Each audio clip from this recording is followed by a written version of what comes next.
Good morning, dear participants of this online event. Today we are meeting together for the official launching of the Mayors for Economic Growth Facility in Ukraine. We have almost 91 participants online, and this number is growing. The agenda of this event is very comprehensive, therefore we are starting in time, and it consists of the welcoming session, 3 main sessions, and also Q&A. I would like to assure you that all the presentations will be shared after this event. We are also recording this event, so if there are any constraints from your side, please kindly let me know in the chat. You're also invited to post your questions in the chat box, either during the event or after the dedicated time. There will be in the end of this session Q&A session. I will be speaking in English and moderating this event. My name is Maria Gutsman. I am representative for Undp. But also you have the option to select the language in the interpretation, English for English, Ukrainian for Ukrainian. So without any delay, I would like to officially announce officially beginning of our online presentation, Mayors for Economic Growth Facility in Ukraine.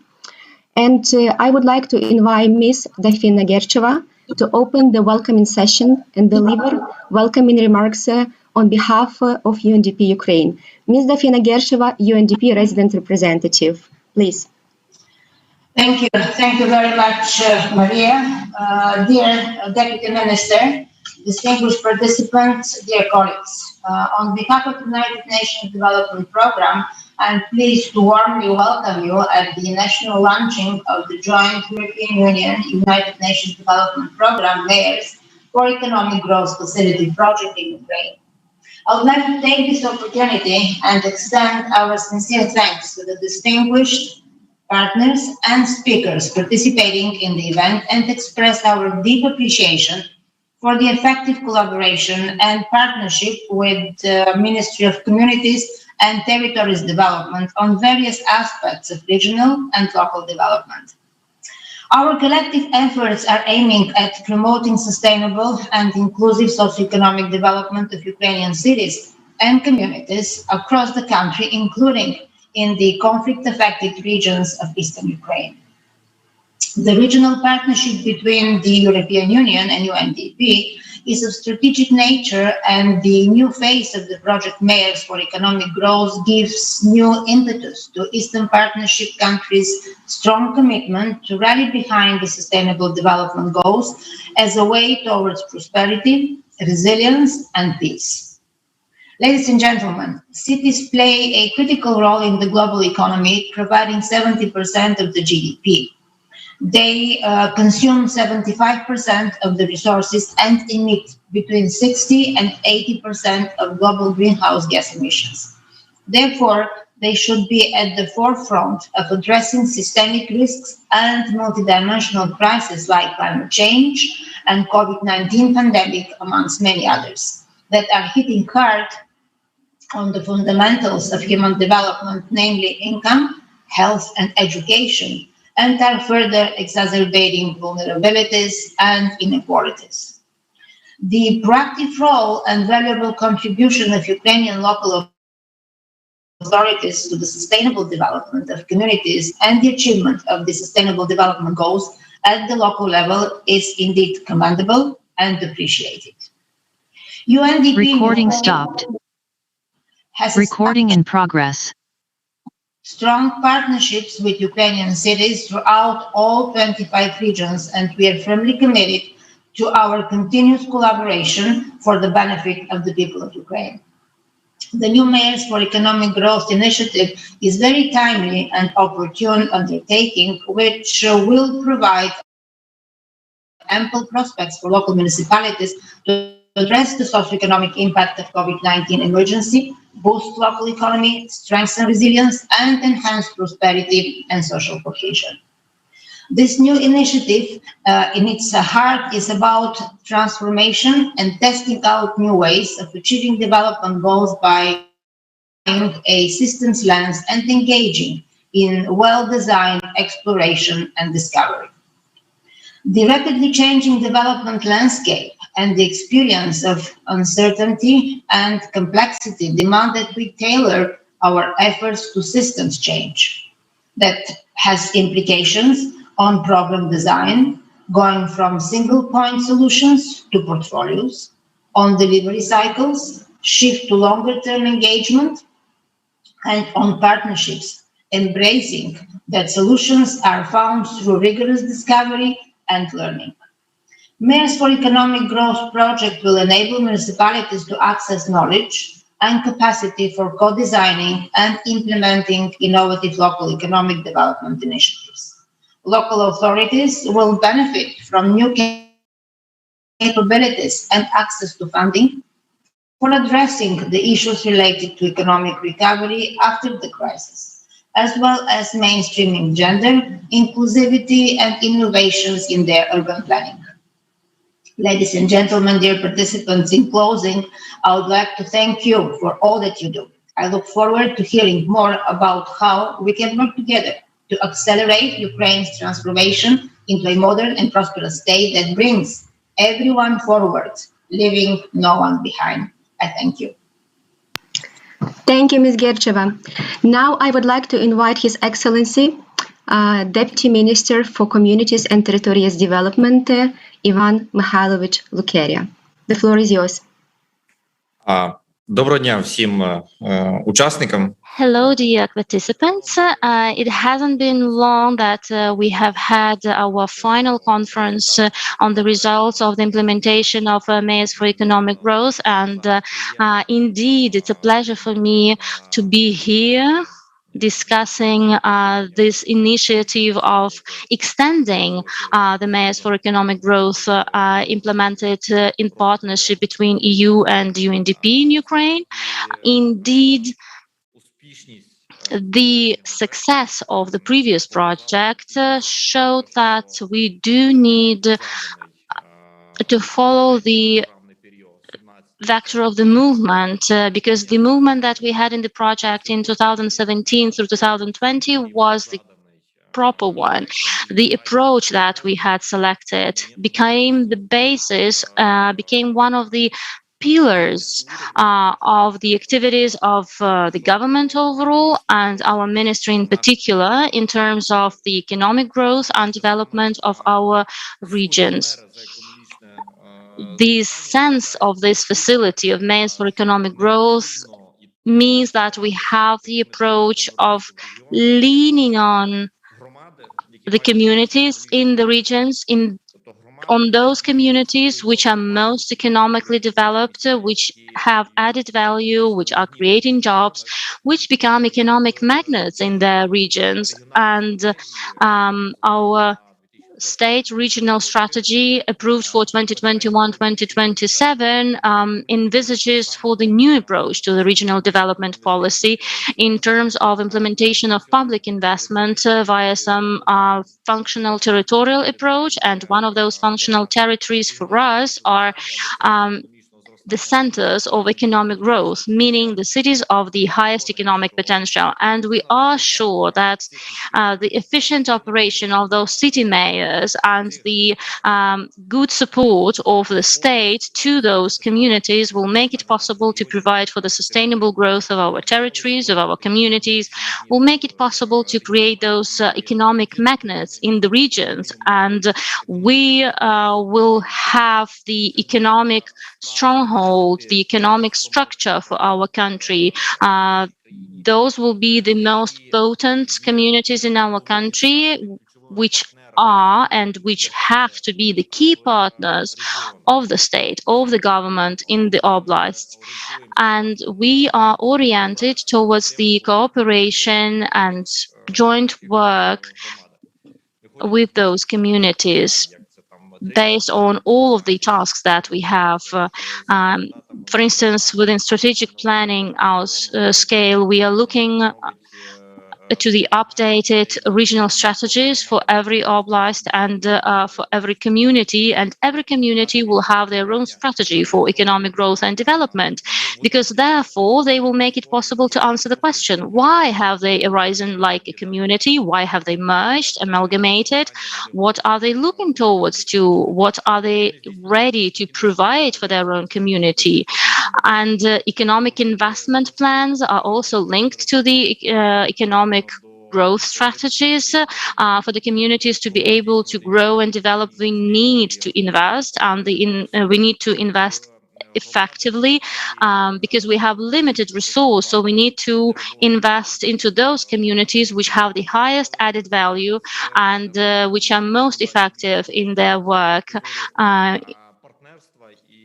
Also in terms of partnership and consolidation, mobilization of funds, not only for the social infrastructure projects, but also for the local economic development projects, because we have to create a good housing facilities or good living conditions for people. This is one part of the process, but we should also create the opportunities for the economic growth. If the communities are growing economically, we will be able to improve their development. If we mobilize the resource for economic development, we will provide for the economic growth of the communities, of the regions, and of Ukraine in general. Therefore, we are really looking towards the fruitful cooperation with mayors for the economic growth facility in the new period, in our extended period. This is fully compliant with our priorities in the implementation of the regional development policy, and we hope that this project is going to be one of the key projects for us for the implementation of the initiative of creating the economic structure of our country by means of supporting those communities which have the strongest potential and possibilities for growth. On my side, on behalf of the ministry, I would like to assure you that we as the ministry will be a stable partner for you as implementers and for the local communities. And I'm looking towards the very fruitful and close cooperation in the EU programmatic period. Thank you so much, Deputy Minister. We are moving on, and with a great pleasure, I would like to invite Ms. Head of Operations Section, Economic Cooperation, Energy, Infrastructure and Environment in the EU delegation of Ukraine, to deliver her opening remarks. Thank you very much. Colleagues, I'm really happy also on behalf of the EU delegation to welcome the participants to this event, the local authorities, Deputy Minister, the Ministry of Communities and Territories, the Undp, and our junior colleagues from the European Commission for the launch of the second phase of this Mayor of Economic Growth in Ukraine. I would like to stress the importance of the event that marks the start of a strategic partnership between the Ukrainian municipalities, the Undp, and the EU to support local economic development in Ukraine. As you know, around 200 cities in Ukraine are signatories of the Mayor of Economic Growth initiative, and they have committed to develop and to implement local economic plans. And those cities have received support, advice from the EU. And in addition, 6 cities have received investment grants to implement their economic development plans. And I would like to recall that through this new partnership, Ukrainian cities will continue to receive strategic support, and they could benefit from investment grants with a call for proposal that is ongoing, and they could develop and implement a portfolio of investment. So this program will be complementary to other EU flagship projects in Ukraine, such as EU Lead with Europe and our new EU for Business initiative that we implement with GIZ, which will also aim at strengthening the local economic framework for selected municipalities and also to strengthen their SME support systems. We encourage all implementing partners to work very closely together to maximize the impact of the program and the benefits for our Ukrainian partners. As you know, I'd like to also underline that the decentralization reform has created an effective platform for having new and mutual beneficial partnerships, in particular between partnerships between local authorities and local businesses. And I would like to underline that both sides can help each other to grow. On the one side, cities, towns, and new amalgamated community can facilitate local business development by providing stability and excellent public services, and in return, they can earn a significant share of the tax revenues. So such two-way dialogue is essential for improving the local business environment, for stimulating entrepreneurship and attracting investment for sustainable economic growth. And from the EU side, support to economic development and to entrepreneurship has been at the core of our assistance in Ukraine, and it is bringing tangible results for both businesses and for citizens at large. And nowadays, the EU support for stronger resilience of businesses and of municipalities is even more important with the current context of the COVID crisis. And the EU will continue to focus on preconditions for returning to sustainable and long-term economic growth. And we will increasingly prioritize the new opportunities in green economy, in digital transformation, and in value chains integration, in particular with the EU. And this program is well set to contribute to this objective because it will make municipalities more inclusive, it will make them more sustainable and more innovative to address the social and economic needs of businesses and of citizens. And the EU and UNDP stay committed to help Ukrainian partners to combat the consequences of the current crisis and to return to growth, to innovation, and to greater competitiveness. So we'll be very much looking forward to hear about your successful partnerships and new achievements. Thank you very much. Thank you, Ms. Elliot. Thank you so much. Dear participants, we have finished with the welcoming session, and now we are moving more in depth and in substance. And I am pleased to invite to deliver presentation about Mayors for Economic Growth Facility in Ukraine, key intentions and key offerings, Mr. Mustafa Seyitametov, Regional Development Program Manager, UNDP Ukraine. Mr. Seyitametov, the floor is yours. Дуже дякую. Так, я зараз. Thank you so much. I would like to open my slides right now. So, first of all, I would like to greet all of the participants of today's event. And I would like to say that this is a big honor for me to present today this new project that is really going to help Ukrainian cities to become more powerful, to become more comfortable for living, and just like Ivan Lukera mentioned, to become the center for economic growth. I would like to say that this project, it is triple important. Well, first of all, it will naturally bring the good findings and help cities become more economically stable and make its contribution to increase the economic potential of the cities and of the regions. We know that economic growth and increasing the economic potential, attraction of investments are the priorities of almost any local strategy.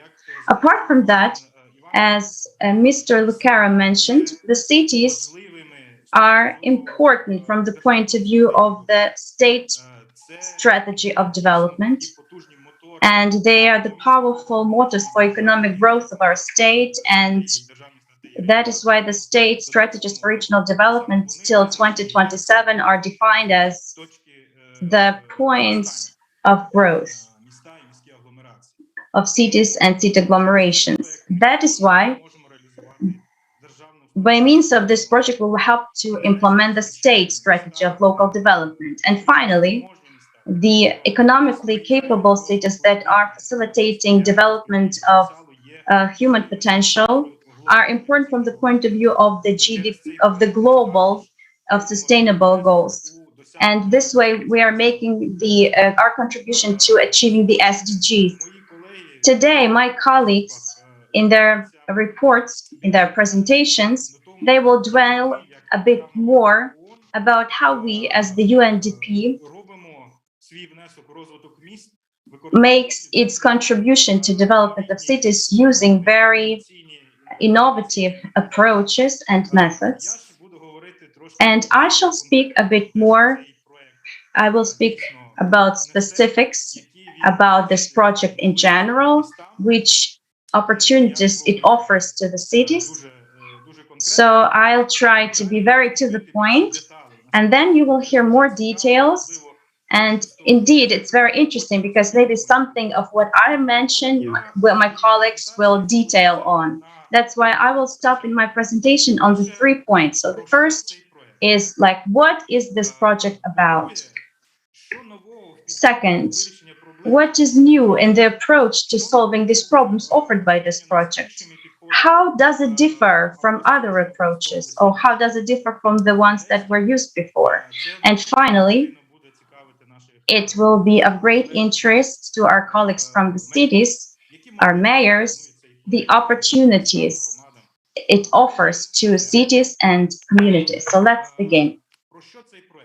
Our project is about the following. As you have already figured out from the previous presentations and speeches, it is the initiative that is aimed at the inclusive economic growth of the municipalities. So, I mean, the EAP cities. So, this project is not exceptionally only for Ukraine, but it is implemented in all EAP countries. I mean, Azerbaijan, Armenia, Georgia, Moldova, and Ukraine. And the total budget of this project makes up to 10 million euro. And as you heard, it will be implemented. It will take place from 2021 till 2024. And here I would like to emphasize on one interesting moment that it will be of interest to our partners from the cities, I mean, our mayors and the municipality representatives. You see that the budget that is specified in here makes up almost 10 million euro, but it doesn't mean that all 10 and something million euro will only be for Ukraine. No, it's a total budget. Indeed, big part of this budget are funds that will be allocated on the call for proposals base. So it will depend upon how active you are, and on the level of your participation, it will depend the resources that you can get from this total pool of funds. So I do hope that many Ukrainian cities shall be able to get the maximum benefit, and UNDP will facilitate that. Next, it has also been mentioned that this project is the continuation of the initiative that was launched back in 2017. And indeed, today, almost 200 of Ukrainian cities have become the part of the network, the Mayors for Economic Growth. And 120 have developed their own plans of economic development, approved them, and approximately 70 more are in the process of different stages of finalizing and approvals of economic plans. But it is a big quantity, and we do hope that during this new phase we shall manage to expand this network, because it is one of our objectives within this project. The total aim of the project is, of course, to help the cities, the municipalities, to implement innovations, make them more resilient, to increase their capacity to recovery and revitalization in the economic sphere. And here we have two targets. First is to enhance the potential of the local self-government and to communicate new knowledge, some modern approaches, so that we could use this new approach to a full extent.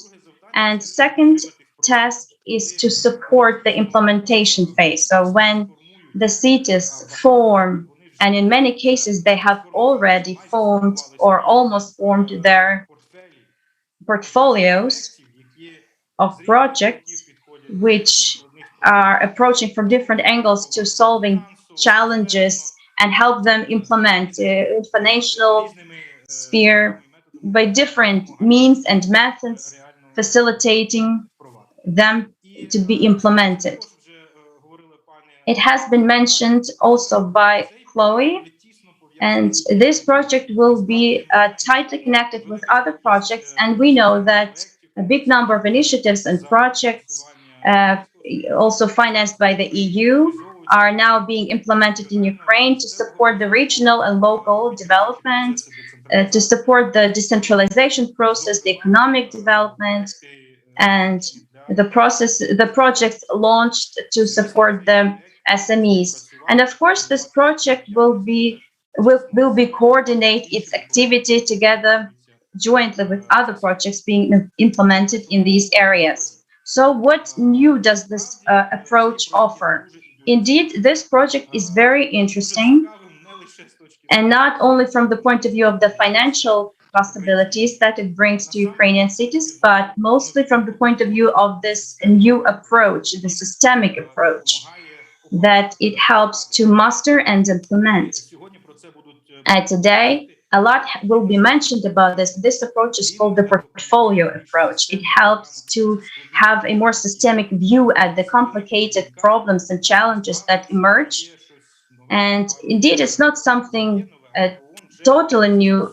Well, it's new, but UNDP has been applying this approach in their work already in other countries.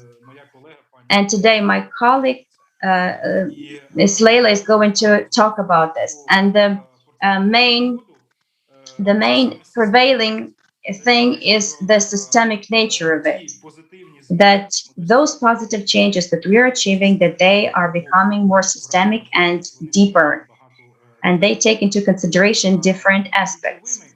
And the key elements of this approach are, I would mention three of them. It's deep immersion through listening.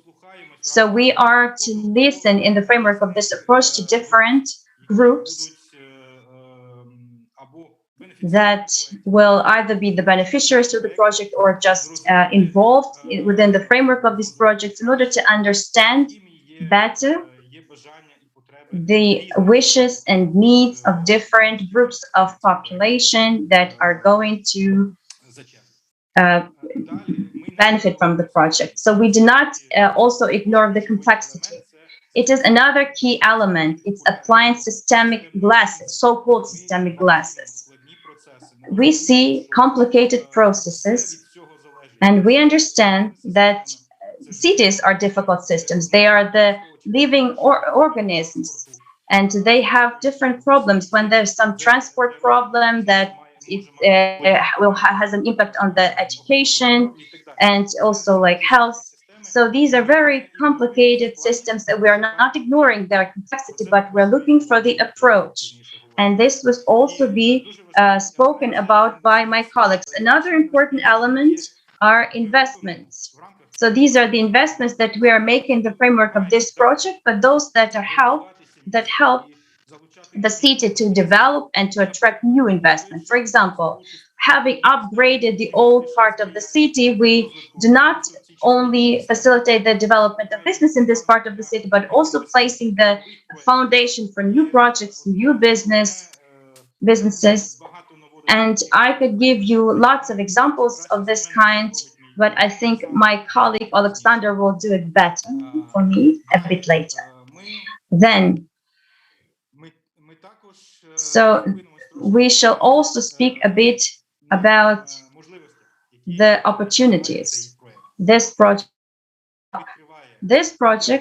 as I already mentioned, gives new educational opportunities, and all of the cities that joined or are about to join to the network to M4EG, they will get the unique opportunities for education, new knowledge, access to new resources, and this knowledge can be obtained, and also financial. And I mentioned this, that there are several calls at the same time. Two of them are the annual portfolio call that will be carried out in the framework of this project, and also the M4EG Innovation Project poll. Apart from that, now we already have the selection process, and I know that lots of Ukrainian municipalities have used this chance. It's also the EU project fund to support the already developed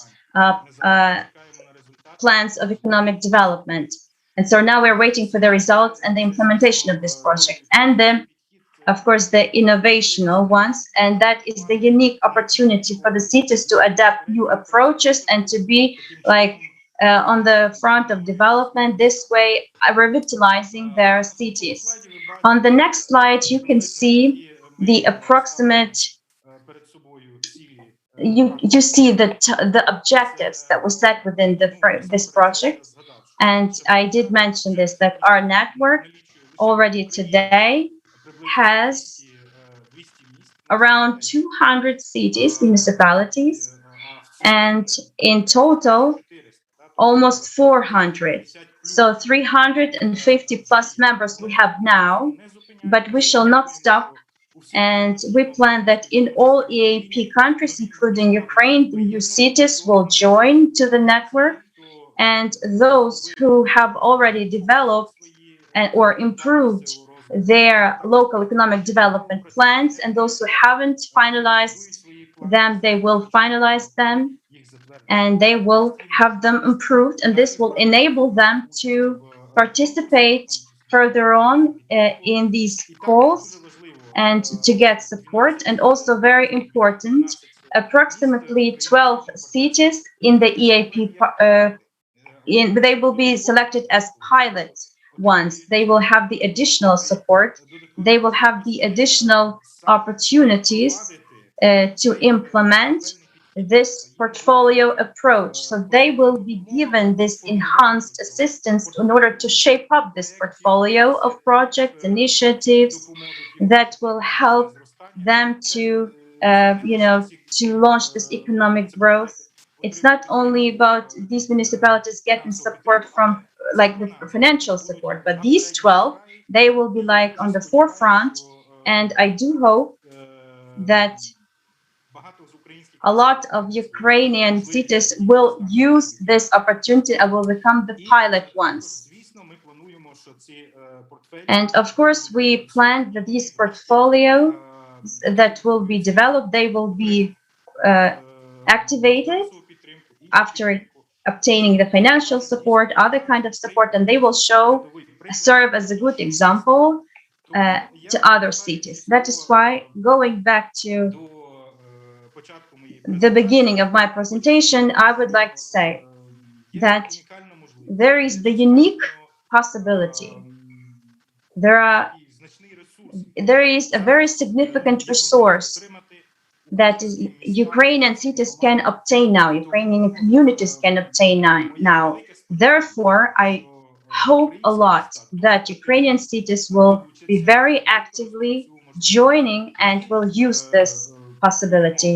We are working in a big team. It's the team that works in our regional hub on implementation of the project.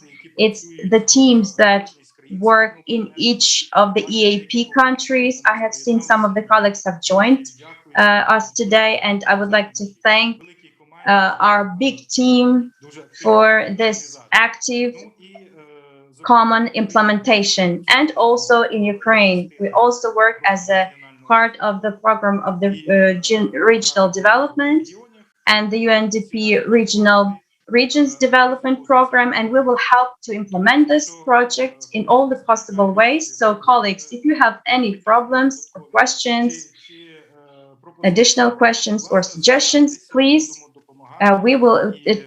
let us know. We shall help you, and I wish all of you, I wish so that all of you use this project for the maximum, because it's very, very good opportunity. So thank you so much, and I would like to greet us all with the beginning of this project. I see that your presentation is of big interest among the participants. I noticed a few questions in the chat box.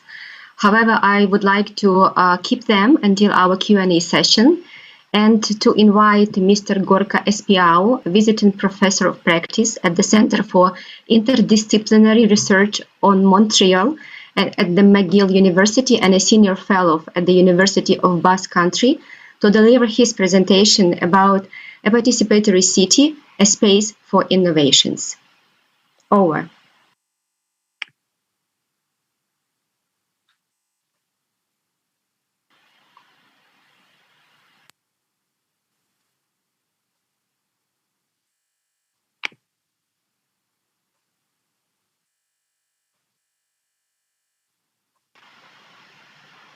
Gorka?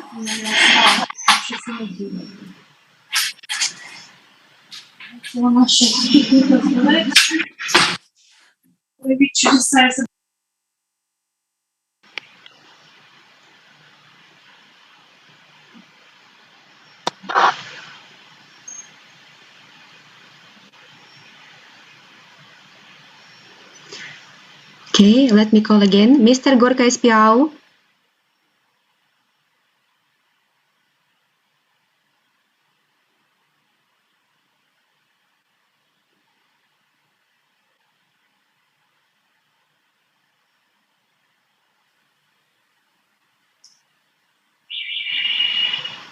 Maybe in the meantime, while Mr. Gorka Espiau is trying to solve his technical problem, let me just read a few questions that have been as a follow-up to your presentation, Mustafa, and maybe we can answer them. So the first question is from Nelia Malko. I will read in Ukrainian. В першій фазі активну участь приймали сільські In the first stage, village communities were active part. Are they now out of the project scope? Indeed, a great question. I would like to say that the main target audience of this project are the so-called secondary cities, meaning mid-sized cities and towns. In Ukrainian reality, mid-sized towns or cities, that's quite a broad category. And I think that the village communities which have joined the city agglomerates, which are the centers of economic growth, which are part of this category of mid-sized cities and towns, they can be part of the project, but as part of the city agglomeration.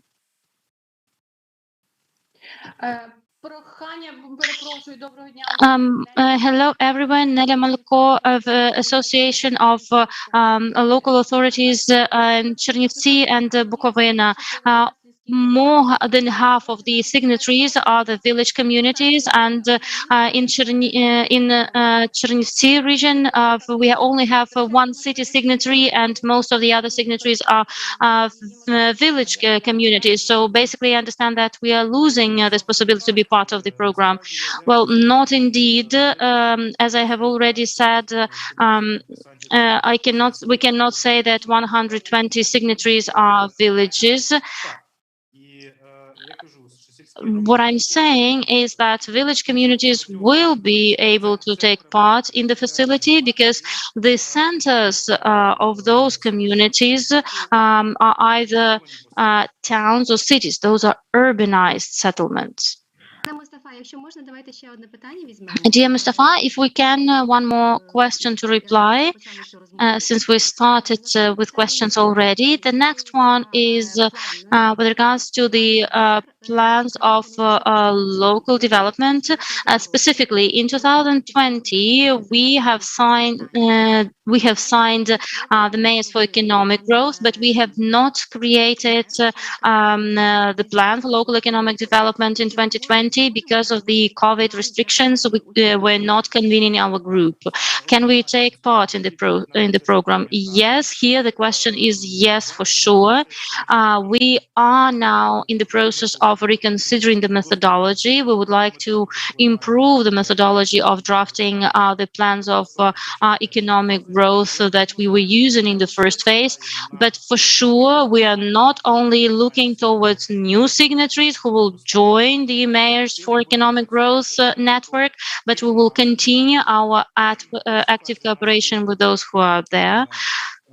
We know that in the first phase, we had cities which have already approved their local development plan. Some of them are in the pipeline, and they have to go through the final signing. So we will be part of that process as much as we need to be. If I may, the last question to Mustafa. If the plan expired in 2020, do we need to approve the next one? Well, making it a bit of a joke, I'm saying that planning development, that is a never-ending process. Planning is a cyclical process, and since your previous plan has expired, it doesn't mean that the economic growth will expire. The economic growth will continue, and you need the new vision. So, of course, if your plan has expired in 2020, for sure you need the new economic growth plan for the new time period. Okay. Дякую, пане Mustafa. I think that we can... Thank you, Mustafa. I think... Let me try again to announce Mr. Gorka Espiau and invite him to deliver his presentation. Okay. So I think that he experienced unfortunately some technical problems. Therefore, my suggestion would be to move on and invite Ms. Leila Sadiku, Innovation Team Leader, UNDP Regional Bureau for Europe and Central Asia, to deliver a presentation about introducing complexity and portfolio thinking at UNDP. Leila, the floor is yours. I think Maria Gorka has managed to reconnect. Okay, yes. So let's go with Gorka. Okay, Gorka, if you're ready, the floor is yours. We are really very much thrilled and excited to hear the presentation. Yes.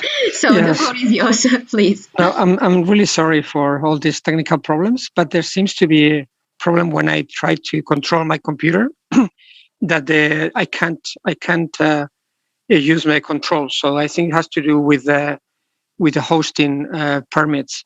So the only problem is that I cannot share. I'm working with my telephone. So I think you guys have my presentation. So if you could share it, then I can tell you when to move the slide, if that is okay. Do you think that's possible?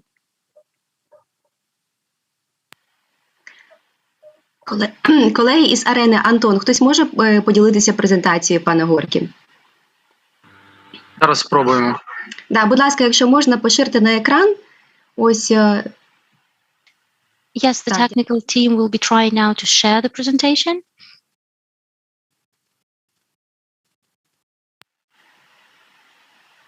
A few minutes, colleagues. In the meantime, you can also reflect, post your questions in the chat box, comment, say hello, and say from which community you are. And I think I can start the introduction while we can manage with the slides. Well, first of all, I want to apologize. I normally don't have any problem with the Zoom, but I think there must be some problem with the co-hosting that it doesn't allow me to use the computer. So, well, first of all, thank you for the invitation. It really is a great pleasure for me to be here. We've been collaborating with UNDP, with Leila's team, and other teams during the last couple of years, really to take this idea of incorporating a systemic lens to city and regional transformation into practice. So it is really an honor for us to have the possibility to share these ideas with you today, and maybe in the future also to take this into action. If you can please move into the next to the next slide. I just want to tell you the story of the transformation of the city of Bilbao and the Basque region, because sometimes when we talk about introducing a systemic approach, can be a little bit vague or abstract for those of you who are really working on the ground, trying to implement new socioeconomic policies. So I'll tell you about our own experience, and then we can reflect a little bit about what UNDP, in collaboration with the European Commission, is trying to do. So for those who are not familiar with the area, the Basque area is a small area, about less than 3 million people in the north of Spain, but also very close to the French border, to the southern French border. If we can move to the next slide. I just want to, in those images, what you see is on the left side, you have a picture of what Bilbao was looking like only 40 years ago, and the image of what is Bilbao today.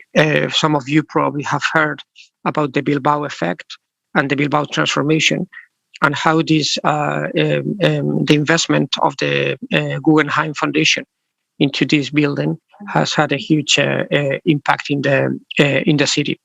So this is what for me is important to share with you today. First of all, that we know that city transformation, profound and systemic city transformation, is possible, that can happen in a short period of time. Obviously, we are not talking about 2 years. We're talking 20, 30 years as normally short a period of time where a city and a region can transform profoundly. But actually, these are very rapid transformations. We are not talking about 100 years really to have a total different socio-economic system. So if we move into the next slide, I just want to tell you about how bad the situation was in the 80s, because sometimes when we have experts on innovation, coming to areas where you are suffering not only in economic challenges, but also violence, but also problems associated with social unrest. Normally, these ideas and these theories are too far away from us. So in our case, in the Basque Country, what we had at that time, not so long ago, was a combination of total industrial collapse of the heavy industry, shipbuilding and steel manufacturing industries. Also the end of 40 years of dictatorship that has affected the area, and then an open violent conflict. So we were having killings and bombs every day in our streets.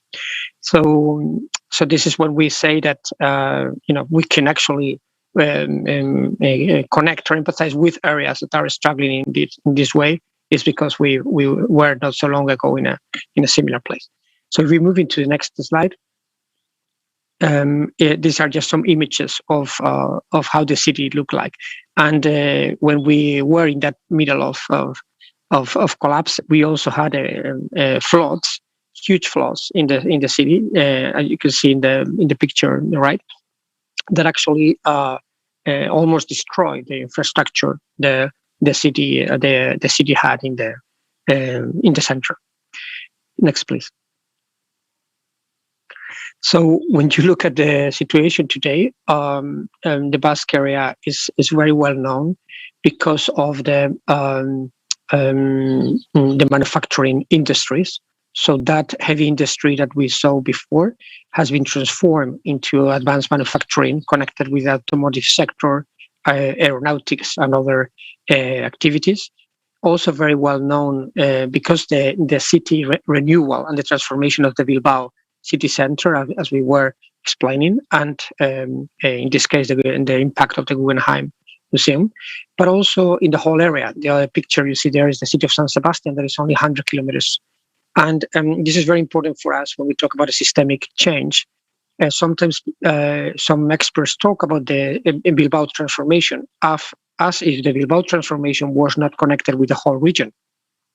And when you see the indicators, the socioeconomic indicators of the whole region today are very, very similar. So it didn't happen, this transformation, it didn't happen only in the city center, actually affected the whole region. And if you look at the San Sebastian case, it's a city that has also been part of this transformation, and in this case has some other socioeconomic characteristics. And in terms of economic data, you can see the area today has the highest GDP per capita in Spain, the highest rates in terms of education, and lowest poverty rate. Next, please. These are some indicators. I don't just want to give you a lot of figures, but we were able to transition from that really difficult place where unemployment in the city was higher than 35% and youth unemployment was higher than 50%, into indicators that took us into the top rankings in sustainable human development at the European level. As you know, the sustainable human development measures GDP per capita, life expectancy, and education. So in this case, we were able to move from some really low places to one of the top places at the European level. In the latest rankings that the European Commission has presented on innovation, the Basque area is one of the most advanced areas in terms of innovation today as well. Next, please. This is, for me, one of the most important tables of figures when we try to understand this transformation, because as you know, when a very rapid transformation takes place, there is a huge risk that that transformation generates really high levels of inequality. So you can generate employment, you can generate, the GDP per capita can grow, but normally affects only a very a small part of the population. In our case, that socioeconomic transformation was conducted at the same time that the poverty levels were diminishing. And this is, for me, one of the keys when we talk about systemic change, that we need to look at the whole system, not only about how are we generating economic growth, but actually how are we tackling, in this case, social issues, environmental, and human rights as well. Next, please. This is another figure of GDP per capita, as I explained. Next, please. And this is also a very important one. That is, when we say, okay, so how all this happened? When were the first decisions that were taken? So actually, those people who are in charge, and we have interviewed, some of them are working with us in the center today. They will tell you that when they were trying to understand that systemic collapse, and they need to take the first decisions, they realized that the way to start was actually the investing of the education system, because that was the one where the most interconnections were happening. So today that investment has generated in the area one of the most advanced areas in terms of the highest numbers of people educated in high school and university degrees in Europe. At the same time, investment for research and innovation. Please next. So this is when we talk about system, and we don't want to go into big theories. We need to see what are the elements that constitute the system. So what you see here are the key initiatives, or the portfolio, as Leila will explain later, the portfolio of interconnected initiatives that made this change possible. And these initiatives from our research demonstrate that they were not only economic decisions, they were a combination of social, economic, and environmental. So when you look at the picture, and if you want to understand this transformation from a systemic perspective, we need to talk about the Bilbao city transformation in terms of infrastructures and why the Guggenheim Foundation decided to invest in the city. But we also need to look at, in socioeconomic terms, why a lot of companies that were collapsing decided to transform themselves into cooperatives. And today we have the largest industrial cooperative in the world is based in the Basque Country, the Mondragon experience. But we also have some of the biggest research and technology centers at the European level, and some other very interesting initiatives. For example, at that particular time, Basque institutions, civil society, and even companies decided that recovering the Basque language was absolutely essential to connect this socioeconomic transformation with the identity and with the aspirations of the local people. So at the same time that those companies were reinventing themselves in the manufacturing space, same time that institutions were negotiating with the Guggenheim Foundation, there were a lot of grassroots initiatives trying to recover a language that is a pre-Indo-European language. As you can imagine, nobody else in the world speaks it. So this decision that from traditional economic terms would make no sense, why you decide to invest in recovering your, this ancient language, is actually one of the key elements really to understand the interconnection between all these initiatives. In the graphic, you also see the example of the Basque gastronomic scene. Same example. At the moment where this whole collapse was taking place, certain chefs at the restaurants decided that they needed to work together, competing with each other as well, in order to reinvent Basque gastronomy. They went to learn to French restaurants. They look back into Basque tradition and ingredients and recipes. And today, San Sebastian has the highest rate of Michelin awarded restaurants in the world. So our economic scene is not only connected with manufacturing, but actually with the gastronomy and advanced tourist services. And finally, at the bottom of the slide, what you see is a demonstration, because this was the peace movement that was created at the time also to try to facilitate dialogue between different parts in order to stop violence.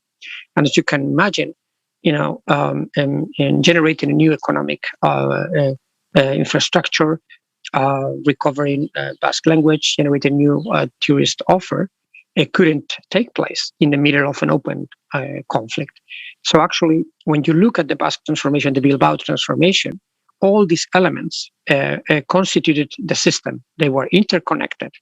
And when we talk about portfolios of city transformation, at the end of the day, when we are talking about it, how can you generate initiatives on all the different levels that are interconnected, that are responding to the same narrative of transformation? Please, next. These are just some images of how the city in Bilbao has changed. In the left part, you see the old industrial setting, and then the right part, what you see is the space that the Guggenheim Museum and other new sites occupy. Please, next.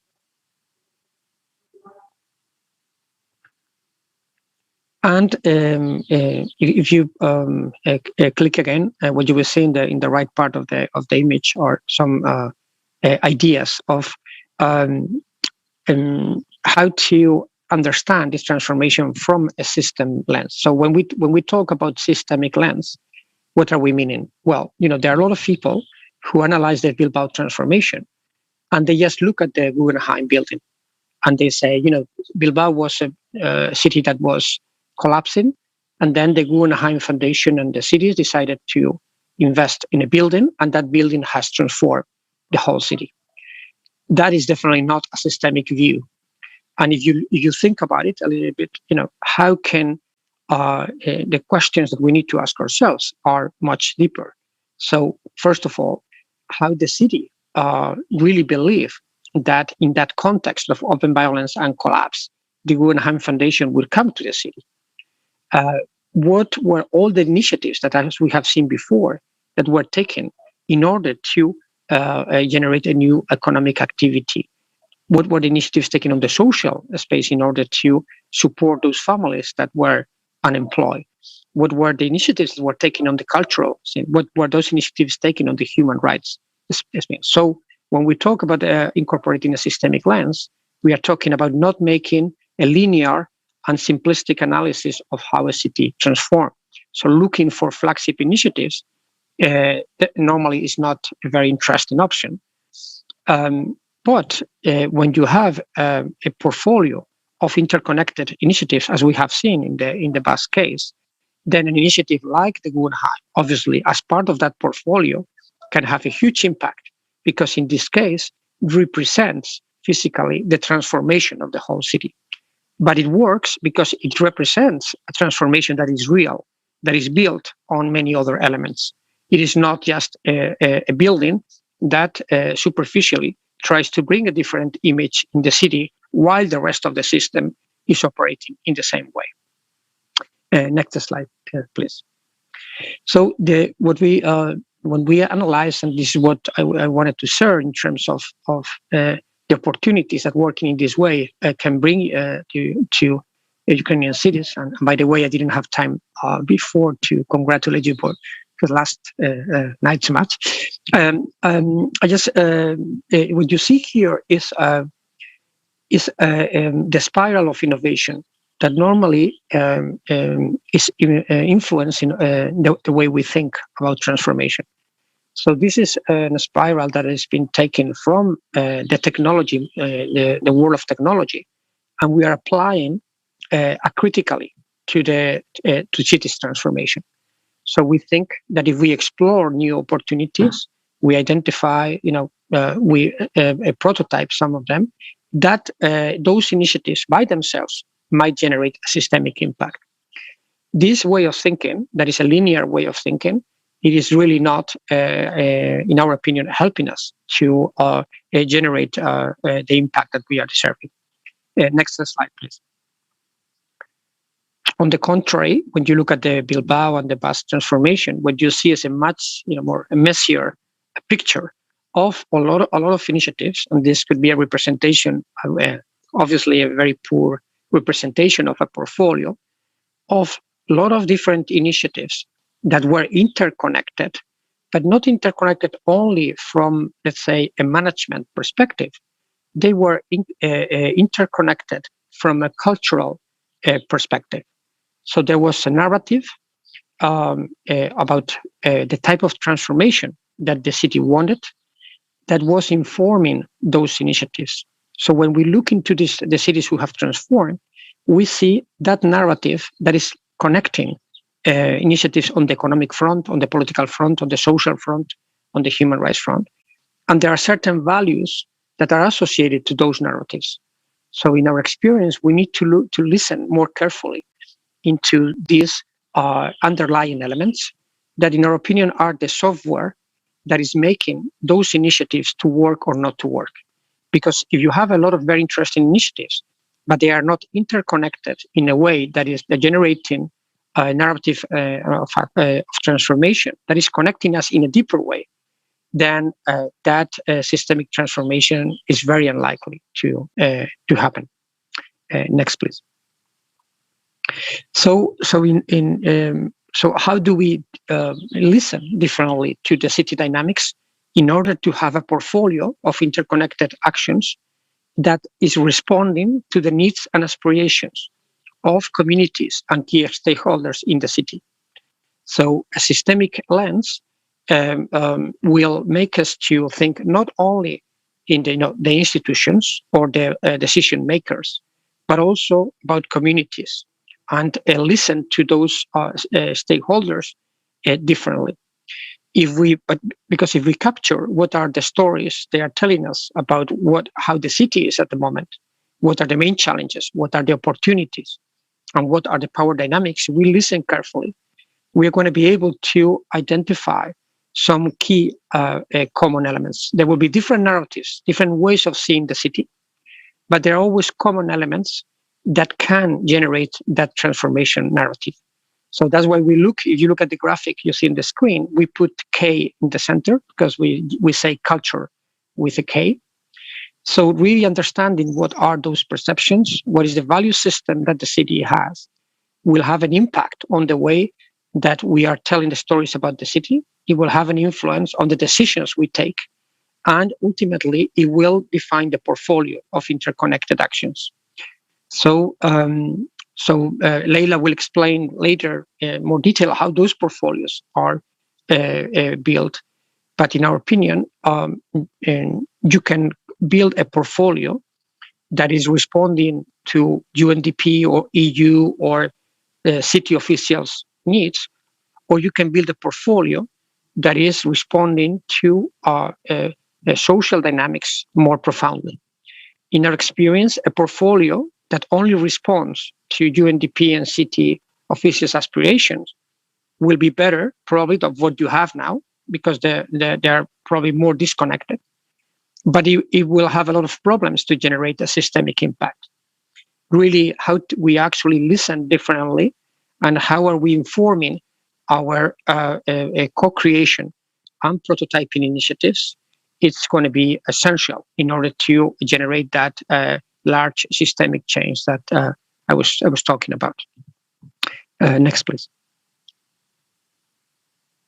So what you see here is just a representation of the difference between working in one way and working with a systemic lens. This is a diagram that we designed for the UNDP headquarters in New York. And what you see on the left part of the screen is the way that normally programs and operations operate now. So you have an expert analysis at the top of the graphic. What are the city's problems are, and the city will have their experts, and they will hire additional experts. And that expert analysis will generate initiatives on different fields. Those initiatives are in some ways a portfolio. So you already have, this is what the OCDE normally says, and I like the way they say even if you know it or not, you have a portfolio, because you already have a lot of actions that are responding to that expert analysis. The problem is, if when you see that screen, that those initiatives are normally not interconnected. They are working linearly, and you don't have the time or the resources or the processes really to understand the interconnections. But working in this way, we hope that generates that kind of magic that will generate an impact in the system. But we don't have evidence that actually working in that linear way generates a systemic impact. On the contrary, if you look at the right part of the screen, there is a bottom-up process of really spending more time in really understanding what are those perceptions that you can connect with all the data that, in this case, UNDP and city have about the main problems of the city, and generating collective interpretation and sense-making spaces for really understanding what are those aspirations and perceptions. So we can have an analysis that is not only technical, but is also technical, but also complemented with perceptions. Once that we have that better understanding, we can move into a co-creation phase where you can analyze the existing initiatives and see what are the gaps, and how well can we create a portfolio that is responding in real time to those needs and aspirations. So this is kind of a representation of the difference between working in one way or the other. Next slide, please. And this is the final kind of process suggestion. It's linear, obviously, just to make it more simple. But this is the learnings from our experience.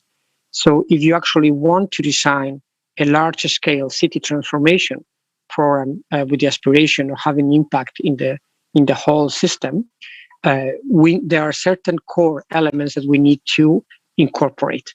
Those core elements are not working linearly, as represented in the graphics. Just a way to explain it, so we can understand more simply. But there are core components that we need to incorporate into our way of work. Those components are: how are we listening to the current situation, the capacities to do a systems map, so really understand those initiatives that we have, the interconnections between them, but also the perceptions that key stakeholders have about what is going on. That space can give us sense-making and collective interpretation opportunities for deliberation. And that deliberation space is crucial for really aligning the way we are perceiving, the way we are analyzing, and the way the others are. That listening, systems mapping, and sense-making space at the beginning of the process will give us the solid structure for then incorporating a co-creation activities. In the Basque experience, as you have seen in the graphics before, the co-creation was always combining small scale initiatives, startup level, large scale public-private collaborations, service redesign, and regulation. 5 different levels of initiatives, different types that were interconnected, because portfolios that only focus on services or on startups, for example, are very unlikely to have an impact in the whole system. And this is something that we are testing with UNDP colleagues in other places. So how can we co-create, taking into consideration that we need to have different types of initiatives? And finally, the portfolio.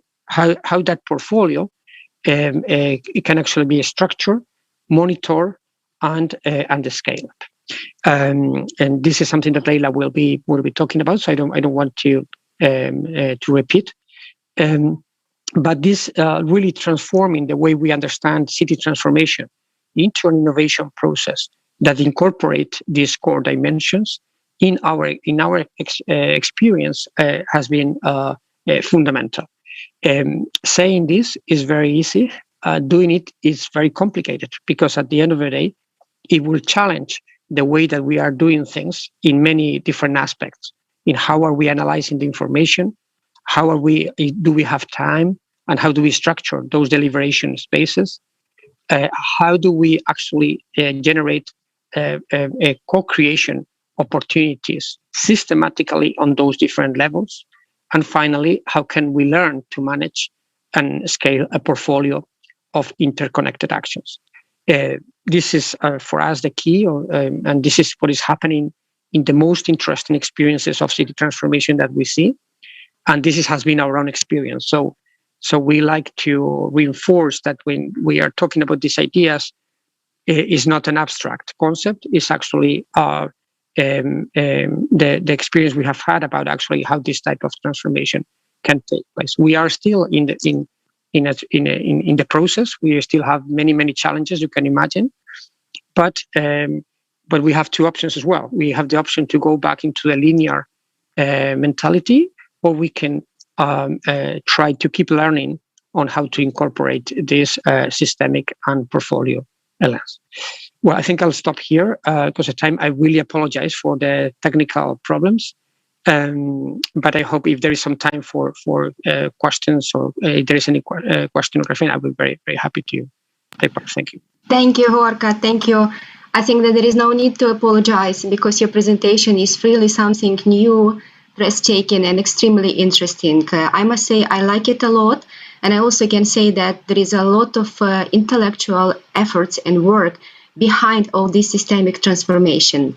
Dear participants, I see that we are still on line 138, which is very good.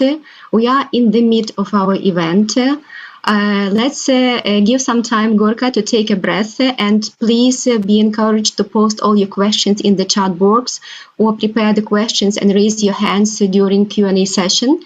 But right now, I would like to invite Ms. Leila Sadiku, with a great pleasure, an innovation team leader from UNDP Regional Bureau for Europe and Central Asia, to deliver her presentation about introducing complexity and portfolio thinking at UNDP. Leila, the floor is yours.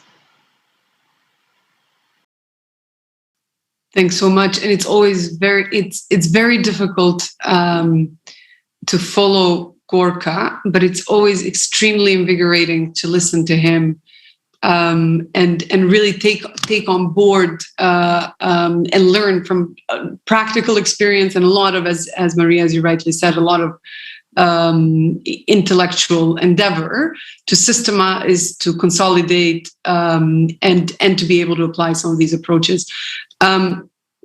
thank you for having me here today. Just give me a second so that I can share my slides. Hopefully I'm not going to have a massive challenge.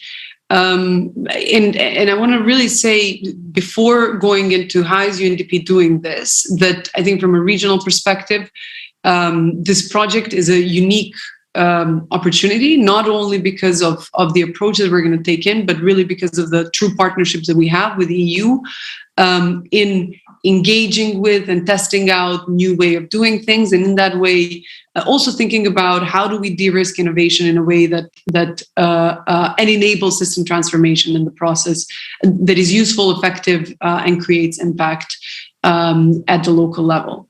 So let me see. Let me know if you can see my screen. It's loading here for me as well. All right. So what I'll do today is walk you through some things that you may have already heard, but really, and some things that Gorka has very well explained, but just give a sense in terms of where this journey for UNDP has started, and really a cornerstone for this journey that we're taking is a partnership with the EU, but also through this process, what we've learned and what we've explored and what's emerged from being able to work with the likes, with Gorka and other partners.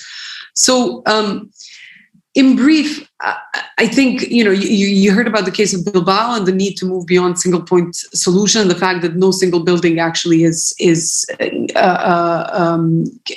be tagged as the thing that one of the most recent things also that's happened, like the pandemic, like what we're going through, climate change, like the way that I think especially small towns in this region, I mean, even broadly in Europe and Central Asia, need rejuvenation. We understand that some of these issues are extremely complex. They have dynamics which are sometimes unmanageable. In the case of a pandemic, we've seen that, depending on how much somebody is exposed to air pollution, that may have a direct impact into the death rate and into the deadliness of the disease. And with that, obviously, a level of uncertainty that comes with the outcomes. And it's not that complexity is new. It's not that uncertainty is something new. It's something that we have. It's been there before. So whatever issue you look at, whether that's inequality, whether that's racism, these issues are complex by default. They've always been complex. However, I think with advent or with new technology, with more awareness, and with the speed in which information travel, we are suddenly more aware of this. And as a result, we experience a higher level of uncertainty.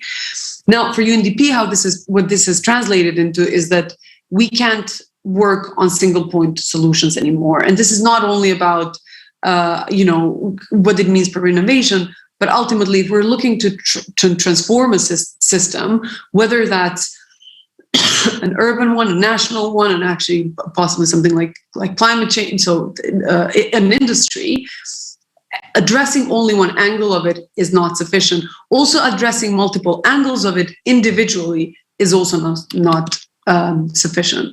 So this has forced us to start to think about, well, how do we, what does it mean to work in systems, and how can we translate this into our work? And I like this example because I think it's something we can all relate. And as somebody who currently has a cold, I can say, well, certainly having a cold is an event. And if I take medicine, which I will do, that is going to address the problem at the time being, but it is not going to address the problem in the long run. However, if I start to look at why have I been catching why did I catch a cold in this particular moment in time? And that may be because of sleeping less, that may be because of some patterns of behavior that I do in the summer. And then after that, I start to think at, well, what is actually driving this? Is this related to having more stress at work? Is this related to not eating well? Is this being related to and what are the mental models behind it? This may help me in the future address the problem in a more systemic way. So that maybe I need to change a little bit. What do I prioritize? And as a result, also start to rethink, change what I prioritize, change the mental models in terms of what is important to me. And I'm taking this example because I think if can address this issue in the long run. So maybe it's a very simple one, but I think when we start to think about systems, and when we started meddling or dabbling into working on system transformation, we started questioning ourselves the problems that we see, like inequality, like issues related to like urban issues that we see in this region. But what is actually driving these issues? What are the types of ideas? What are the types of arrangements that we see in society, that we see in ththese places, that ultimately result in the type of problems that we experience? And here we figured, or at least the process we're going through is understand that we need to move away from having siloed interventions, which are based on linear theories of change. And all of us who work in bureaucracies and our civil servants have had to do a theory of change, and start to think about how do we embed networking, how do we recognize the interconnections, have a network of perspectives, and understand where does it make sense to put resources in a way that we can learn more about the system rather than and move away from problem solution, but have the solution something that actually emerges as a result of having a diversified approach that is coherent, which I will talk about in a second, but also that we will be looking at in a continuous way. So when I think Gorka's visualization was significantly better, but just to give you a sense, we talk about portfolios from Undp perspective, and again, this is not us, this is a result of the work that we've been doing with partners like Gorka, and Gorka included.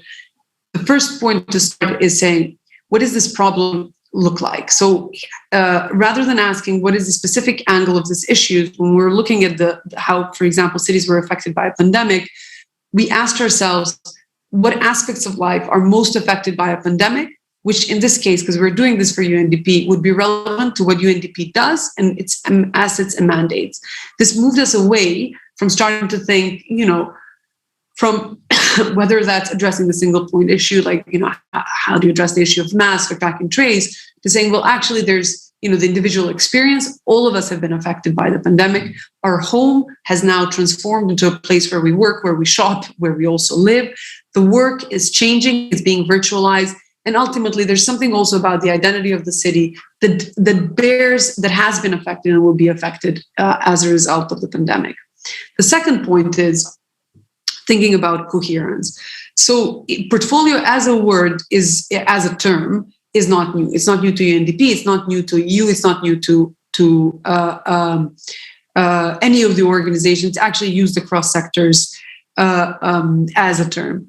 However, there's two maybe distinguishing elements here. One is that what we want to make sure, as we're actually not through the process, what we do is make sure that there's always coherence in terms of what there is.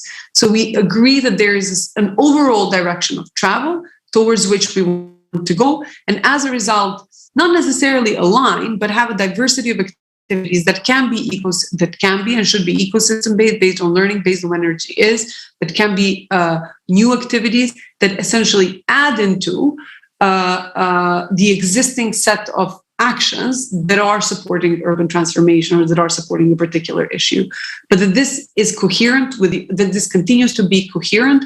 This is coherent with the overall direction of travel. And the last bit is adaptiveness.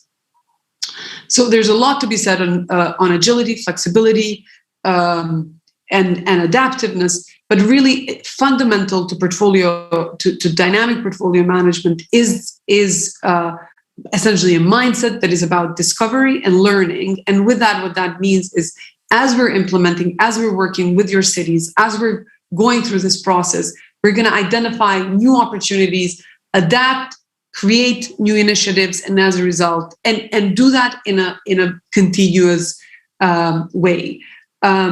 So this ultimately means that it's not going to be a set of initiatives from the beginning, and then this is it, and we see what happens. But basically, through especially with the municipalities that we'll be working with on the portfolio process, through the process of seed investment, engagement with others, we'll be looking at new opportunities and adding new things into the portfolio.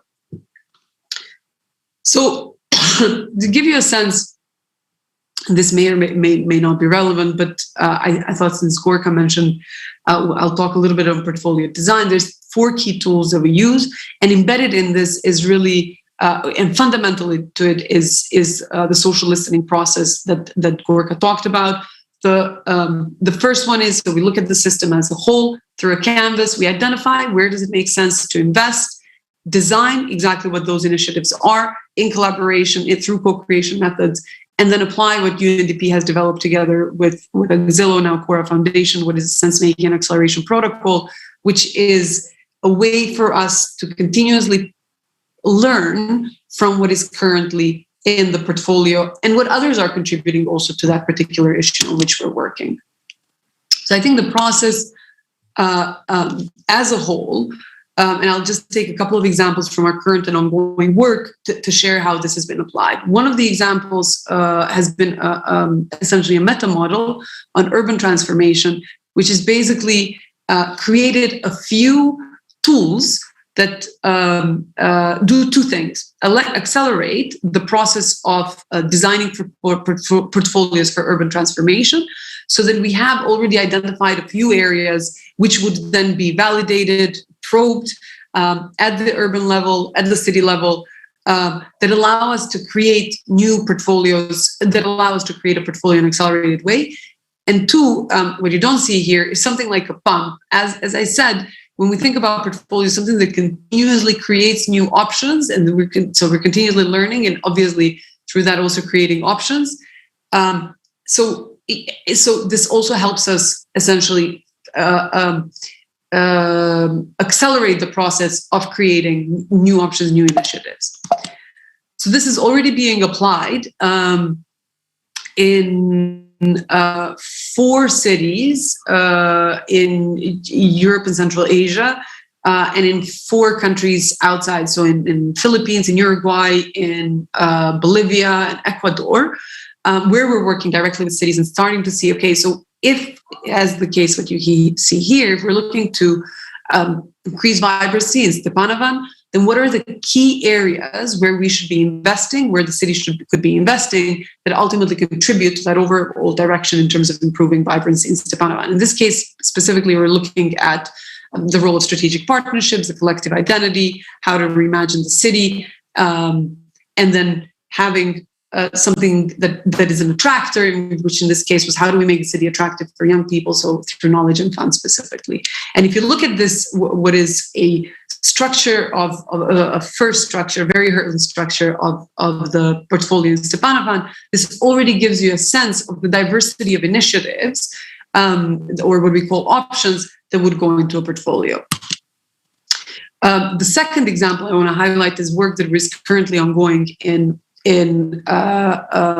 Uzbekistan, where we're looking at how to address the future of work and what are the ways in which we can address this issue in the short term, in the medium term, and in the long term. And instead of looking at this more from, either from a skills perspective, either from matching demand and supply, we started to think about, well, what does future of work mean? We basically split it into 3 horizons, if you wish. The first one being the short term, and say, well, in the short term, what we want to do is make sure that demand and supply, or invest in a way that demand and supply meet. In the medium term, we want to look at how to create enabling conditions so that everybody participates in the labor force. And in the long run, we want to look at green transition. This in turn led us to multiple areas of interest, which I won't go through now, that really are diverse, from digital markets to learning hubs, to looking at social protection and what it means for, and then going further on a further horizon on green governance and green economy. And finally, this is also ongoing work that is currently happening in Serbia, where the request from the government specifically was to say, so there's, in general, in fact, in Serbia and the Western Balkans, there is an issue with depopulation. There's a lot of young people leaving the country. There's also an issue with mortality rates. And instead of just having a a family planning perspective on this through the process of portfolio design, and ultimately through trial and error and learning from it.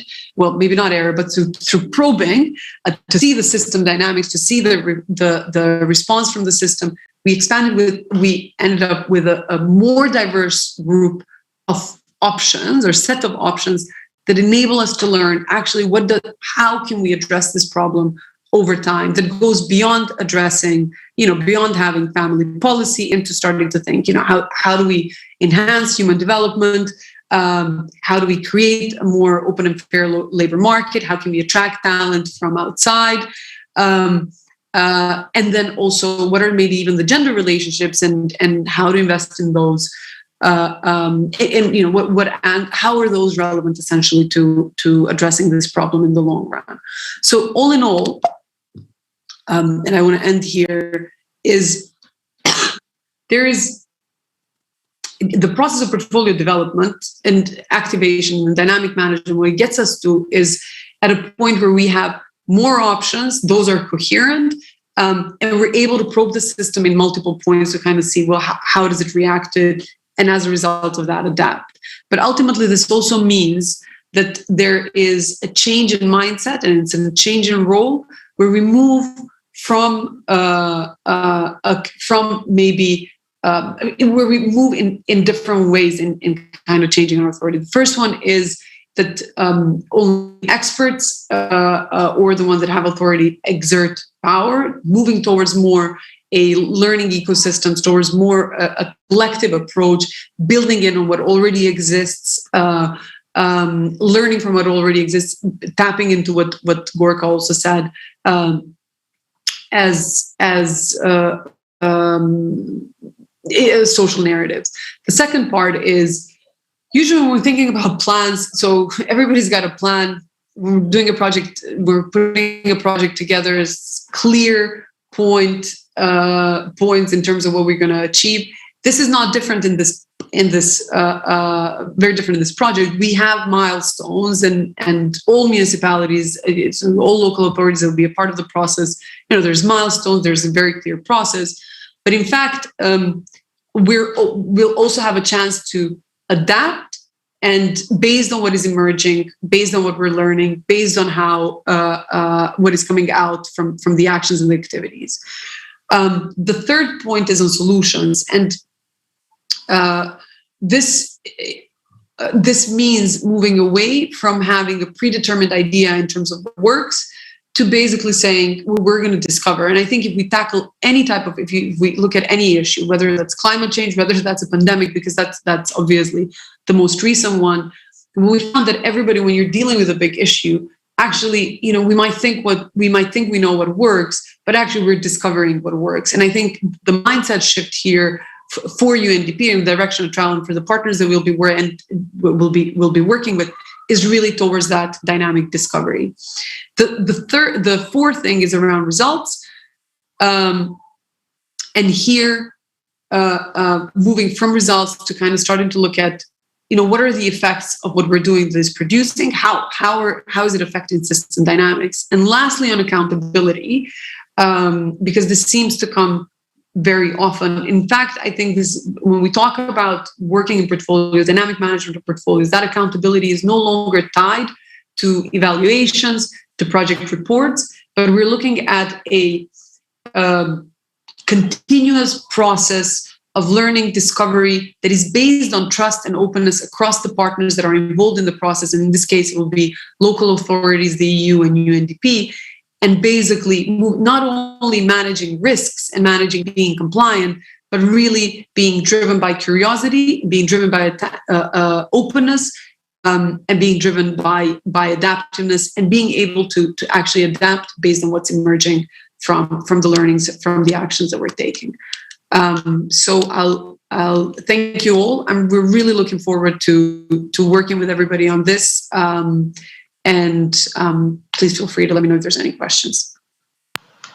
Thank you so much, Leila. Really exciting presentation. And I like that point that development requires flexibility. I think that it requires flexibility not only in the processes and approaches, but also in people's mind. And also thank you for bringing this very relevant example from another countries. And at this moment, I would like also to invite Mr. Alexander Kobzarev to share relevant Ukrainian experience. Mr. Alexander Kobzarev, Chief Officer at the Institute of City, Lviv, Ukraine, will deliver a presentation on revitalizing the old city in Lviv, example of working in the system. Пане Олександре Кобзарєв, вам слово. Дякую, колеги. Дуже дякую за цю можливість. Thank you, colleagues. Thank you for giving me this possibility to share the practical experience of Lviv. And wait a second, I will share my presentation so that you could see it.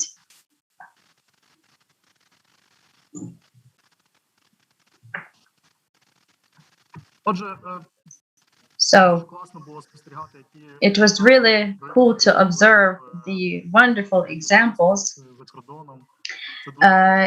abroad in vast country. But I will tell you about the practical experience here in Ukraine, in Lviv. I had relation to that was implemented by the actions of the Institute of the City. But first, I would like to show you this pleasant picture that is very appropriate for summer, and it has a subtext. So this is the in Cherkassa Oblast. I think it's a wonder of nature. Probably you heard about the Great Canyon in the USA, and this is our Ukrainian canyon, but not that grand, but it's really pleasant looking, just like everything that's Ukrainian for us. Why I'm showing to you this canyon, you will understand as I go through my presentation. So we speak right now about the systemic approach, and one of the cases of the systemic approach is the portfolio approach, when you have a number of projects that are not interconnected with each other, but they allow the owner of the portfolio to better achieve his objectives. And in my presentations, I will speak about three topics: when this portfolio is effective, so three cases: when you have insufficient funds, when everything is very difficult and you don't know what to do first, and when there are so many of all different options and we need this helicopter view, as Americans say. If you work in the local self-government, then probably at least once you have faced such situations in your life, or perhaps right now you are trying to overcome one of them. So let's go in order. Insufficient funds. Let's go to 2012. Ukraine is preparing for Euro, and Lviv is one of the cities that is accepting lots of fans, the stadium that has to where the game will be run. And there you have the region. Zamche used to be the central part of the city, but when the railroad was built, it cut it off from the center, so it has become the mixed residential, industrial area, and the level of life that dropped gradually. And Europe has already developed the method of work with such regions. It's called revitalization. But one problem of it is that it envisages big investment. And we managed to find partners in Poland and said, let's try to implement revitalization without attracting big investment. Let's divide it into two stages. The first stage, we will try to convince the residents of Zamche that it is an interesting community and the region is not depressive, and that it's attractive and it's not frightening people away.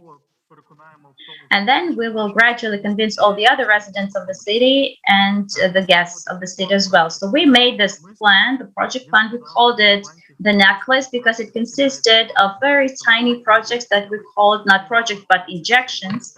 They were supposed to do what we were just mentioning. As you can see, all of these beads used to be orange and now they turned into green because within years, all of them were implemented. Two of these that have a darker shade, they were a bit modified, but we did do them in the way that we have planned. It took us 5 years, 2 projects of the international financial help, and then at the end, many private initiatives and funds were also invested. So the main activities took place during 2013-2014, and you can see that these are really small. They're not projects, they're injections. And these are, and even smaller communities, they can allow such renovations. They can afford such renovations. But let's take a look at the results. The big fountains, public spaces that were refurbished. These are the courtyards where the residents of the population, they are spending time, and then playgrounds for children, and then cultural like festivals where people could feel their uniqueness, and then they can be proud of their history, having this unique thing that will attract all the others. And now in 2020, we can say that our strategy clearly was effective thanks to all those measures that we took, trying to unite the community, and they are very active. And today we have the reverse situation. This vision has become so attractive that now lots of the construction companies entered there, and they are building new buildings and restaurants, cafeterias, having new workplaces in the area of services. And now even the cultural facilities are being built. The private cultural facilities are being built in this area, and there's even a bigger threat, so that not to destroy the uniqueness that Pidzamche had, so that they wouldn't over-construct it. And so even without big investment, we can promote if we have the portfolio of projects, and we can move along with it. Next situation, it started also in 2012, but it was in the center. So in the center, we have big investment, big projects, but it's all very difficult. So this is the market square.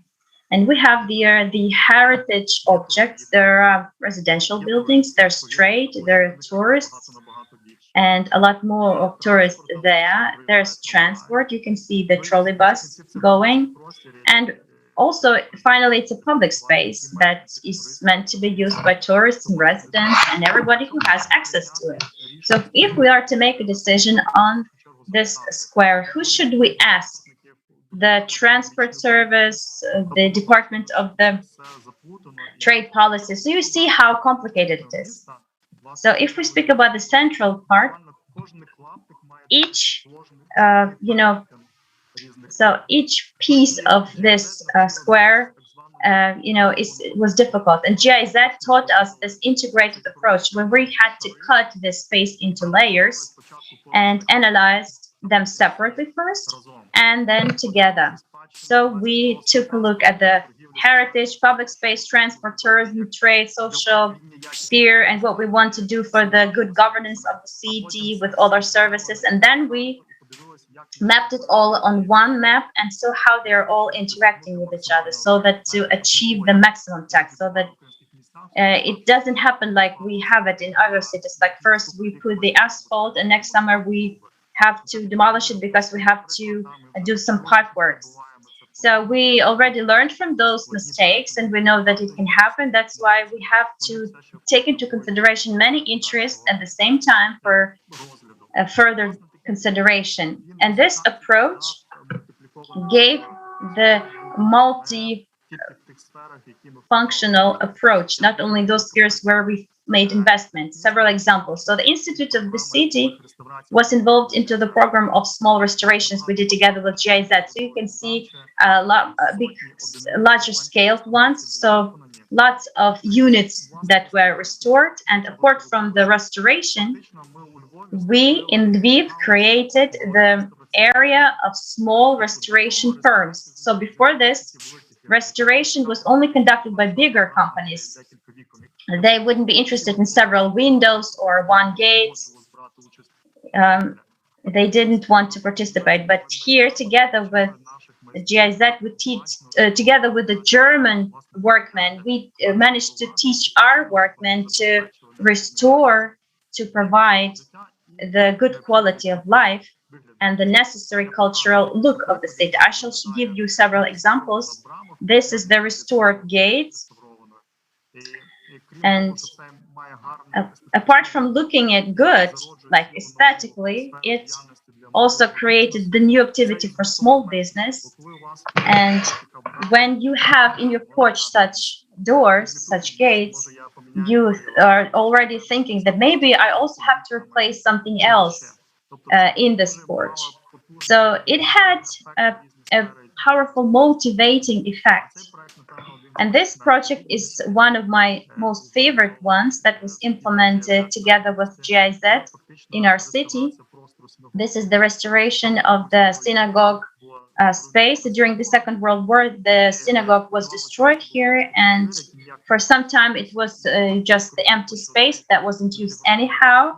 And by applying the integrated multi-layer approach, we came to the solution. There's the memorial to the victims of Holocaust, and the former altar has been renovated. And it reminds of what happened here, and it's an interesting tourist attraction and also the memory place.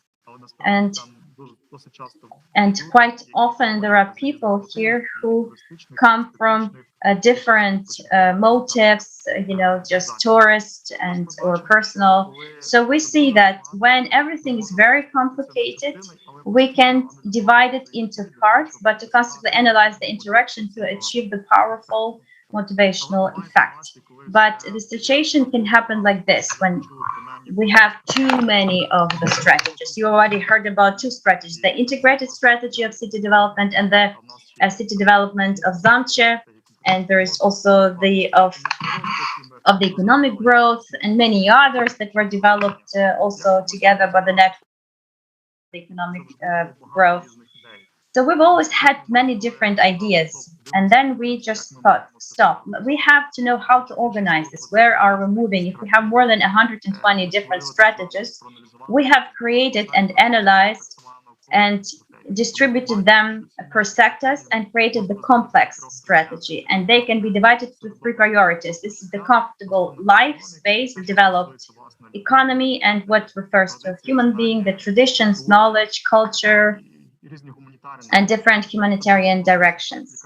And by the way, our experience is actually also reflected in the SDGs about the good quality life for the community.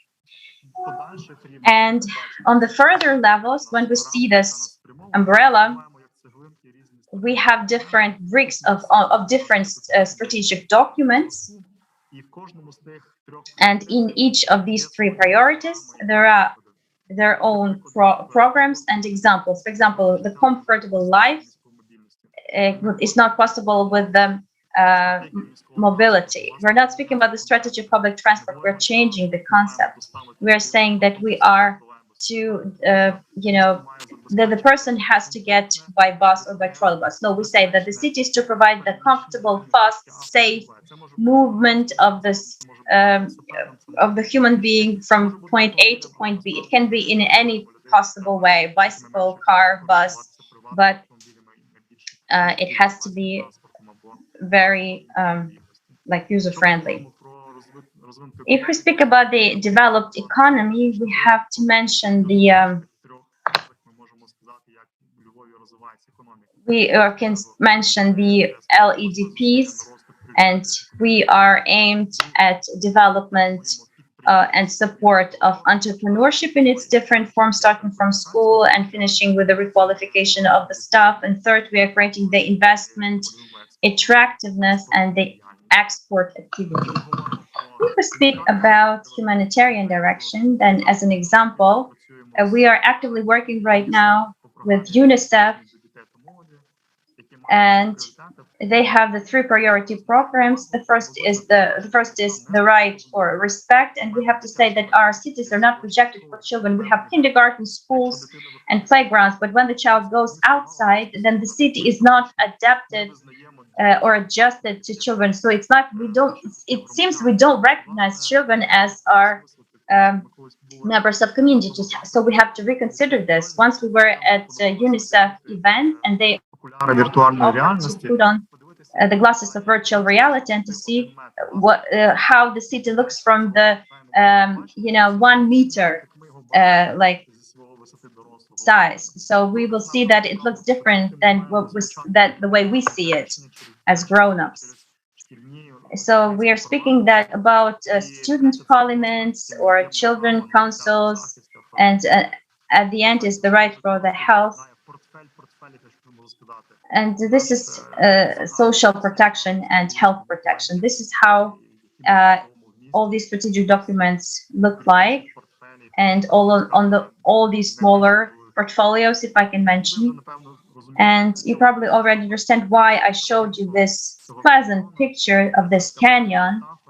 This was a sort of a metaphor, because each drop of water that goes through this water, it helps to cut through these big stones and have this fantastic effect step by step, project after project. And using this metaphor, allow me to wish to all of your communities have a successful portfolio of projects that with their that would have these successful results that would look like this fantastic canyon. So thank you for attention. If there are questions, we're ready to answer. Thank you. Really amazing results. I'm sure that, big things come in small packages, and we have still 129 participants, and I'm sure they will want to see these big and small changes occurring in Lviv, and how our international partners and national participants will be also borrowing the experience of Lviv. So, dear participants, we have finished our main agenda, and now there's time for Q&A session. So please add your questions to the chat box or raise your hands, and we will invite you, we will give you floor. With the main part of the presentations, I would like to thank all the speakers for their wonderful presentations. And now we are moving to the Q&A session. Please post your questions in the chat box or raise your hand, and I will ask you to unmute yourself and to ask to say your question. In the meantime, we have a few questions already in the chat box, and if you allow me, I will read them, and we'll probably invite Mustafa or someone from Leila. It depends on the question to answer this question. I will read all the questions in Ukrainian in the original language they have been posted. We have right now 4 questions. Перше питання від Костопільської територіальної громади. The first question comes from Kostopil territorial community. Hello, we are not signatories to the covenant and we have no plan, but I would like to ask whether we will have any step-by-step instruction. Запитання, так, і моя відповідь однозначно. Thank you for your question. The answer is yes. I have already mentioned that we are planning to update our methodology for drafting local economic growth plans, and it will be available to anyone who would like to become part of our facility. Again, in our chat box, I have just added the contact details of myself and Ms. Oksana Vlasenko, who is the assisting me in implementing the project. And even if you are not signatories to the covenant right now, but if you would love to be part of it and you would need to have some internal consultations before signing the covenant, we will be happy to assist you and to add you to this network that we have. Thank you, Mustafa. Now the next question comes from Ms. Forosenko. The question is about the plan drafted for 2019-2020, but the implementation of the plan is still ongoing. Natalia is asking whether the plan could be extended locally by the decision of the local council, or should the next plan be drafted? I think that here, well, the plan should not only be extended, but it should be analyzed in detail in order to extend it for the next implementation period, because first of all, the conditions have changed as our speakers have mentioned today, those portfolios which we are including into our plans should be should fully comply with the conditions, with the request of times, and with the needs that we have. And we should also take into account those conditions which were aligned with implementation. If something prevented you from implementing the plan within 2019-2020, is that preventing you from implementing some task, or that was something that was not relevant to your plan? So do analyze it, please, in detail. I think that also the practices and methodologies of our project will be helpful for you in that. I also have 3 more questions. I will read them out a bit later, but now I would like to give the floor to Mr. Volodymyr Kalivnik, and please speak out. And if you know who could theoretically answer your question, then you can say it. Well, my question is actually that I don't agree with the approach that was announced today. Our community is a village community, but its seashore area is the 20-kilometer destination of resort with 35,000 of hotel rooms, which are currently crying for development. We are a village community with Koblevo city center. It is an urbanistic area and a unique area for our country, and it should be maybe part of the pilot project in this facility. We have applied because we do not agree with the fact that the village communities may not be part of the mayor's covenant only if they are not part of the amalgamated community, which has a city as the capital.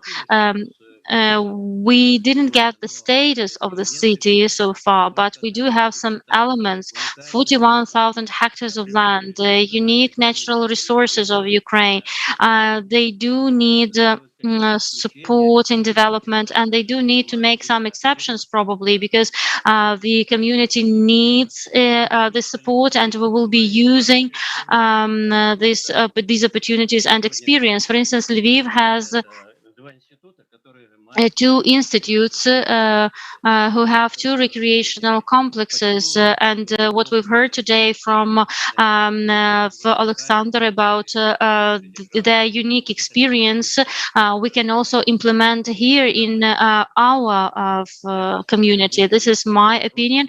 I'm representing the Agency of Local Development. We've been operating for 5 years in terms of spatial planning.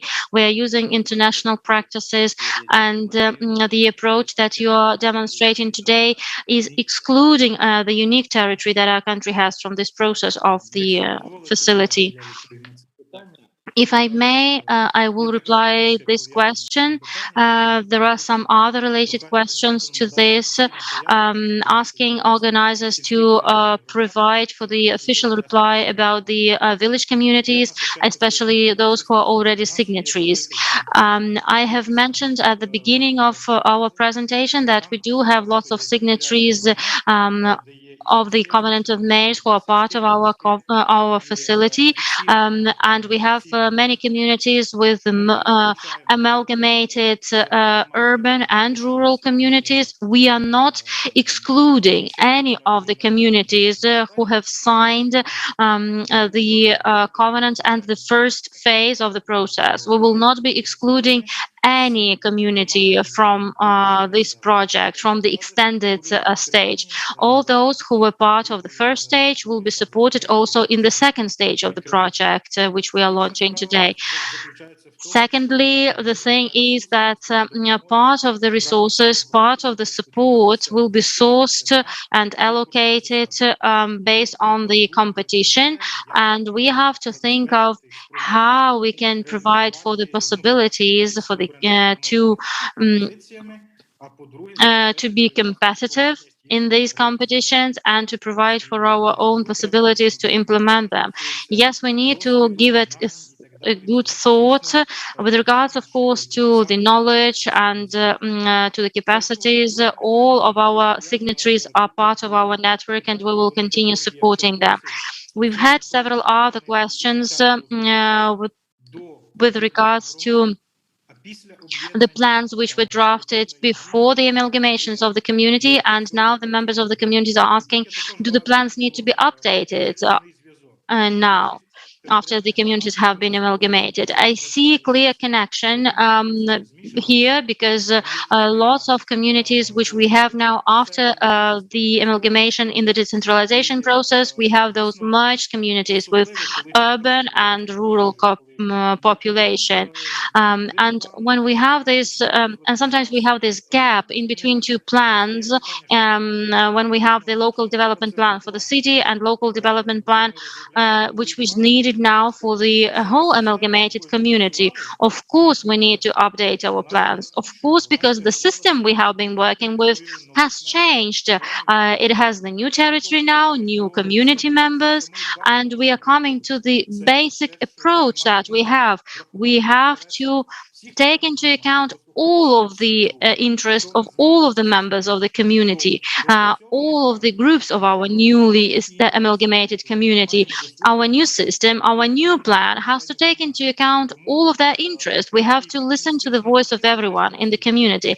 We cannot have a very mechanistic and simplistic approach over here, just extending the local development plan. No, it has to be reconsidered, it has to be updated, and it has to be designed in the way to comply with the expectations and the needs of the enlarged amalgamated community.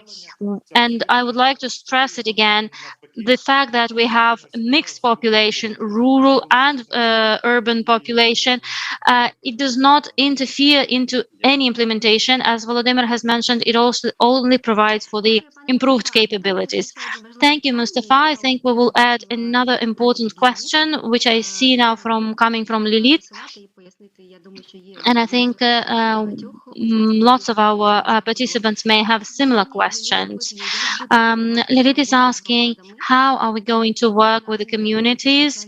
Will we have any induction trainings on drafting plans and portfolio projects? Will there be any support with that? Maybe Leila or Mustafa could reply. Dear colleagues, please. I don't see if Leila is still with us, if she wants to say something. I am. Can you hear me? Yes, Leila. Okay, great. So I think that's a great question. So on the LED piece, I think the first response is that we are currently in the process of revising the process for municipalities, local authorities to go through the LEDP process. So that's certainly envisioned. The second thing is within the framework of the project, there will also be what we're calling an urban learning center, which will have different types of capability development, capability support for all local authorities that are currently a part of the network. So this will certainly, so there's going to be a number of trainings, a number of learning opportunities, and a number of exchange opportunities that will be a part of it, as well as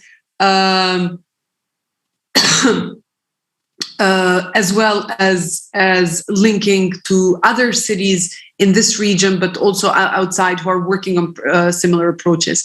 The third thing is that a subset of local authorities, which will be 12 over the course of 3 years, will go through an in-depth process of portfolio development and portfolio design, and will launch a call for interest coming in probably in a few weeks.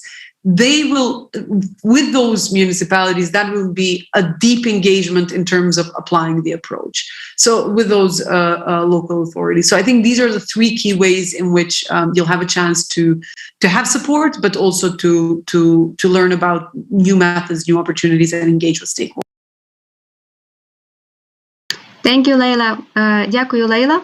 Напевно, я зачитаю останнє запитання, яке я бачу. I think I will read out the last question that we had here in our chat box.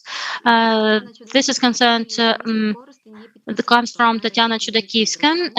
Korостень city is a signatory to the covenant. The question is, do we have to re-sign the covenant since we are now Korostan City territorial community? I think Mustafa has already replied that, but maybe stressing it once again.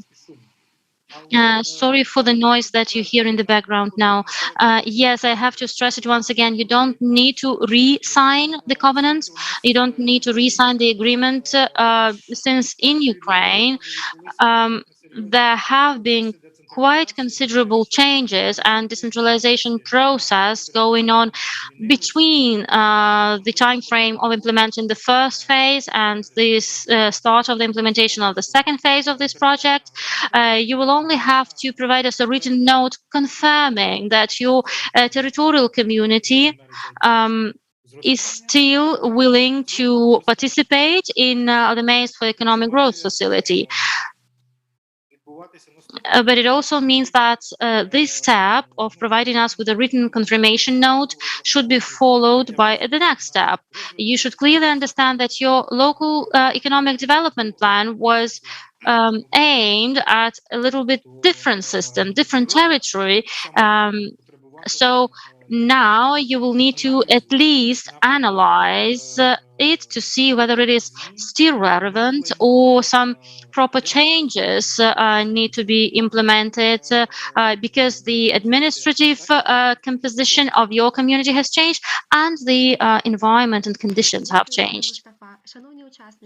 Dear participants, I think we are 5 minutes late with our schedule, so maybe just some last comments and reflections on the topic. So please raise your hands or speak out about your questions. If there are no questions, I would like to thank you all for the participation, for being with us for 2 hours. And I would like to thank the speakers. We don't have questions, so thank you so much for the participation. Thanks to our speakers, and I am kindly asking Mustafa to summarize and close this event. And on my behalf, thanks again to all of our participants. I did not expect that so many of our participants will be here with us until the very last moment of this event. It was quite a lengthy event, but I hope it was